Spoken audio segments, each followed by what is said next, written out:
आखिर कैसा था असली अखंड भारत और धीरे धीरे कैसा हो गया अखंड भारत का विभाजन। अखंड भारत धरती का वह टुकड़ा जिसकी जिक्र वेदों पुराणों और ग्रंथों में किया गया है, लेकिन यह आज का भारत नहीं था। यह वो भारत था जिसे हजार साल पहले जम्मू द्वीप के नाम से जाना जाता था। अगर मार्कंडेय पुराण को टटोल कर देखा जाए तो जम्मू द्वीप भारत के उत्तरी और दक्षिणी भाग पर अधिक फैला हुआ था और तब उसे गोंडवाना द्वीप भी माना जाता था। लेकिन धरती पर हुई हलचल से यह 7 महाद्वीपों में बढ़ गया और आज हम जिस भारत में रहते हैं उसे एशिया महाद्वीप भी कहा जाता है। जैसे आज हम जिस भारत के नाम से जाने जाते हैं वह कभी आर्यवर्त का मूल का एक टुकड़ा था और नेपाल, भूटान, बांग्लादेश और पाकिस्तान, अफगानिस्तान और चीन जैसे देश भारत में ही आते थे। यह एक ऐसा विस्तृत समाज था जहाँ पर भारतीय उपमहाद्वीप के आसपास की जमीन सांस्कृतिक और धार्मिक तथा सामाजिक और राजनीतिक रूप से एकजुट थी, जहाँ की वैदिक परंपराएं और रीति रिवाज समुद्र के पार पहुंच चुके थे। वैसे भी इतिहास गवाह है कि चंद्रगुप्त मौर्य और अशोक के राज्य में भारत का सबसे बड़ा फैलाव हुआ था। यह साम्राज्य अफगानिस्तान से म्यांमार तक फैला था और इसका क्षेत्र लगभग 50 लाख किलोमीटर था। आज के भारत में कई गुना ज्यादा बढ़ा। इसके बाद गुप्त वंश में भी यह इलाका सांस्कृतिक रूप से जुड़ा रहा, जहां हिंदू धर्म और बौद्ध धर्म दक्षिणी पूर्वी एशिया तक फैला हुए थे। लेकिन यूनानी, शक, हूण, अरब, तुर्की और ब्रिटिश देश जैसी विदेशी हैवानों ने इसे खंडित कर दिया। आपको यह जानकर हैरानी होगी कि पिछले 25,000 सालों से भारत में लगभग 24 देश अलग हो चुके हैं, जिनमें से कई ब्रिटिश युग में औपचारिक रूप से बढ़ गए, जो कभी अखंड भारत का हिस्सा हुए थे। और आज हम उनको उन्हीं देशों के बारे में बताएंगे कि आखिर कब और कैसे इन सभी देशों का विभाजन हुआ।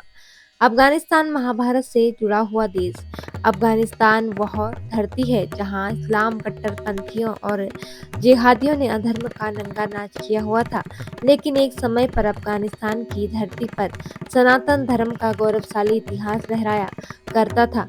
पेशावर घाटी और काबुल नदी घाटी तक फैला हुआ देश हमारे इतिहास महाभारत से जुड़ा हुआ था और यहाँ पहले सम्राट सुबल का शासन था, जिनकी बेटी गांधारी की शादी कुरुक वंश धृतराष्ट्र से हुई थी और उसके बाद यहाँ का राजा कौरव का मामा शकुनी बना, जो हस्तिनापुर और कौरवों के नाश का कारण भी बना।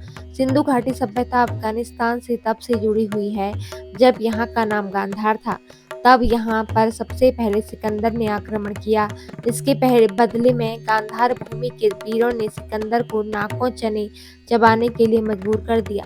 इसके बाद चंद्रगुप्त मौर्य यहाँ के राजा बने और फिर इसके बाद कुषाण वंश के राजा कनिष्क ने इस धरती पर सनातन धर्म और बौद्ध धर्म के साथ साथ विस्थापन किया और यहाँ चिकित्सा और ज्ञान का प्रचार प्रसार होता रहा। और इसके बाद गांधार का बुरा वक्त शुरू हुआ और इस्लाम और अरब अतिक्रमणकारियों के निरंतर आक्रमण से यहाँ की धरती धूलित हो गई और अब अरब आक्रमणकारियों ने यहाँ पर काफी अत्याचार किया। इसके बाद से ही अखंड भारत की नींव कमजोर होनी शुरू हो गई। अफगानिस्तान का क्षेत्रफल 6.5 लाख वर्ग किलोमीटर है और यह अभी आर्यान कहलाता है। अगर यह भारत में शामिल होता तो हमारी सरहदें ईरान तक फैली होती। नेपाल पूर्व से दुनिया का इकलौता हिंदू गणराज्य हमारा पड़ोसी देश नेपाल कभी 16 महाजनपदों में से एक था। रामायण में माता सीता का जन्म मिथिला यानी जनकपुर में ही हुआ था, जो कि नेपाल में मौजूद है। भगवान बुद्ध का जन्म लुम्बिनी में हुआ था। वही 1560 ईसा पूर्व तक यहाँ हिंदू राजघराने मौजूद थे। फिर गुप्त युग में बौद्ध धर्म फैला। 7वीं शताब्दी ने तिब्बत ने यहाँ पर कब्जा कर लिया और फिर ठाकुर मल्ल गोरखा वंश आए। इसलिए काल में एंग्लो युद्ध के बाद यह ब्रिटिश इंडिया का अंग बन गया। 1930 को संधि के बाद यह आज़ाद हो गया और 2008 तक यह दुनिया का एकमात्र हिंदू राष्ट्र था। और हालांकि अब यहाँ धर्मनिरपेक्ष हो चुका है और आज भी यह काठमांडू का पशुपतिनाथ मंदिर भारत में जुड़ा हुआ है और नेपाल की 80% से ज्यादा आबादी हिंदू है। यह भारत का एकमात्र पड़ोसी देश है जहाँ खुली सीमा मौजूद है और यहाँ आने जाने के लिए आपको वीजा की जरूरत नहीं है। भूटान को कभी विदेही जनपद का अंग माना जाता है। यहाँ वैदिक और बौद्ध धर्म का जिंदा होना ही इस बात का सबूत है। सन 1950 में भारत ने भूटान से संधि की, जिसमें भारत ने ब्रिटिश से ली भूमि वापस कर दी और भूटान को आजाद कर दिया। आज भी भूटान की बाहरी रक्षा और विदेशी नीति भारत से निकट तौर पर जुड़ी हुई है। दोनों देशों के बीच अच्छे संबंध भी हैं और भूटान भारत का पड़ोसी देश भी माना जाता है। तिब्बत बौद्ध मठ का एक अंग जो चीन से जुड़ा हुआ है। तिब्बत को पुराने ग्रंथों में त्रिवी सपत भी कहा जाता है और यह हिंदू धर्म और बौद्ध परंपराओं का गढ़ था। भारत और तिब्बत के बीच सदियों पुराने संबंध भी मौजूद हैं। बौद्ध धर्म भारत से तिब्बत गया, लेकिन 1950 में चीन ने तिब्बत पर कब्जा कर लिया। 1954 में नेहरू सरकार ने पंचशील समझौते के तहत तिब्बत को चीन का हिस्सा स्वीकार कर लिया और बाद में 1962 में चीन और भारत के युद्ध का कारण यही बना। 1959 में 14वें दलाई लामा ने तिब्बत से भागकर भारत में शरण ली और वह आज भी भारत के मूल निवासी हैं। ईरान आर्यों का पुराना निवास माना जाता है और यहाँ से ही आर्य लोग भारत आए थे।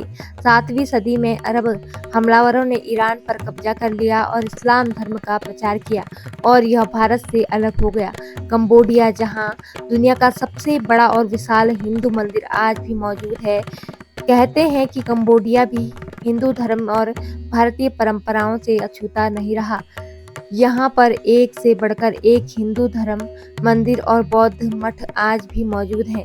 मान्यताओं के अनुसार कंबोडिया की स्थापना भी कंबोडियन नामक एक ब्राह्मण ने की थी, जो कि एक हिंदू थे। कंबोडिया की एक और पुरानी मान्यता के अनुसार वहाँ के राजा कम्मुब सयुद, जो कि शिव भक्त थे, उन्होंने ही कंबोडिया की नींव रखी थी, जो कि पहले हमारे आर्यवर्त का ही हिस्सा था, लेकिन भौगोलिक हलचल के चलते यह हमारे देश से अलग हो गया और इंडोनेशिया यहाँ आज भी रामायण सजीव है। अगर इंडोनेशिया की बात करें तो वहाँ पर बना हुआ प्रबनाम मंदिर हिंदुओं के त्रिदेव ब्रह्मा विष्णु महेश को समर्पित किया गया है। यह मंदिर नहीं इंडोनेशिया का सबसे बड़ा मंदिर है, बल्कि यूनेस्को ने इसे विश्व धरोहर के रूप में शामिल किया है और इस मंदिर का निर्माण आज नहीं बल्कि 9वीं सदी में हुआ था। इस देश में न केवल भगवानों के मंदिर बने हुए हैं, बल्कि हमारे हिंदू धर्म के भगवानों के वाहन के मंदिर भी मौजूद हैं और वहीं पुराणों में इसे द्वीपांतर भारत भी कहा जाता है। म्यांमार ब्रह्मा का स्वदेश, जिसे पुराने समय में ब्रह्मा का 10 कहा जाता था। अशोक काल में धर्म यहाँ तक पहुँचा। भारतीय व्यापारियों ने यहाँ पर हमारी संस्कृति का विकास किया। श्रीलंका, रावण की लंका, इसके बारे में बताने की जरूरत नहीं है। यह वह हिस्सा है जो रामायण से जुड़ा हुआ है और आज भी भारत के नक्शे में से लटका हुआ है। रामायण में श्रीलंका लंका कहा गया है। यहाँ रावण का राज हुआ करता था। यहाँ आज भी राम सेतु मौजूद है, जो हमारे रामायण को सच साबित करता है और बांग्लादेश भी भारत से अलग होकर एक अलग देश बन गया है। तो दोस्तों, आपको यह जानकारी कैसी लगी कमेंट करके ज़रूर बताएं और हमारे चैनल को सब्सक्राइब जरूर करें। धन्यवाद। जय माता दी, जय श्री कृष्ण।